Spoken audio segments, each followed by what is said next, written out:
এবং যারা সংস্কারের পক্ষে যেই দলগুলো রয়েছে তাদেরকে ঐক্যবদ্ধ হতে হবে। সেই জায়গা থেকে কিন্তু আমরা সিদ্ধান্ত নিয়েছি যে আমরা যারা সংস্কারের পক্ষের দলগুলো রয়েছে আমরা তাদেরকে নিয়েই জোট করবো এবং তাদেরকে নিয়ে আমরা আলাদাভাবে বিএনপি জামাতের বাইরে নির্বাচনে অংশগ্রহণ করব। এবং এবারে নির্বাচন শুধুমাত্র ক্ষমতা পরিবর্তনের নির্বাচন না, এবারে নির্বাচনটা গণভোট। এটা যাতে আমরা কেউ ভুলে না যাই। বলা হচ্ছে প্রার্থী থেকে ভোট দিবেন নাকি মার্কা থেকে ভোট দিবেন, কিন্তু ভোটটা যে গণভোট, ভোটের অন্যতম প্রধান প্রশ্ন হচ্ছে হ্যাঁ অথবা না। এই কথাটা কেউ বলছেন, আমরা এই কথাটাই বলার জন্য নির্বাচনে অংশগ্রহণ করছি। আপনারা অনেকে জিজ্ঞেস করেন যে আমরা কয়টা সিট পাবো বা আমরা কয়টা সিট প্রত্যাশা করি। আমরা ক্ষমতার জন্য, ক্ষমতায় যাওয়ার জন্য এই নির্বাচনে অংশগ্রহণ করতেছি না, এটা খুবই পরিষ্কার। সিট কয়টা পাবো কি পাবো না সেটা বিবেচনা রেখেও নির্বাচনে অংশগ্রহণ করতেছি। সিট নিশ্চিত করতে হলে আমরা কোনো না কোনো জোটের সাথে চলে যেতাম।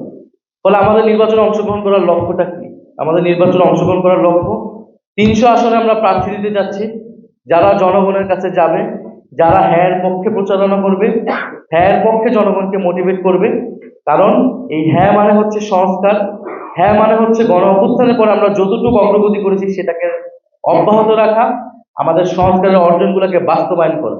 হ্যাঁ এর বিপরীতে যাচ্ছে না, না মানে আমাদের কোনো ধরনের সংস্কার হবে না, না মানে 5ই আগস্টের আগে বাংলাদেশ যেভাবে পরিচালিত হতো সেভাবেই পরিচালিত হবে, হয়তো শেখ হাসিনার জায়গায় আরেকজন ব্যক্তি বলি। ফলে পুরো বাংলাদেশ নির্বাচনের সময় বিভক্ত হবে হ্যাঁ এবং নাতে। আমরা সেখানে হ্যাঁ এর পক্ষে, সংস্কারের পক্ষে, পরিবর্তনের পক্ষে কথা বলতে চাই। মানুষকে যাতে সেই দিকে ভোট দেয় সেই আহ্বান আমরা করতে চাই। আমরা কখনোই বলবো না এনসিপি কে ভোট দেন, শাপলা কলিকে ভোট দেন।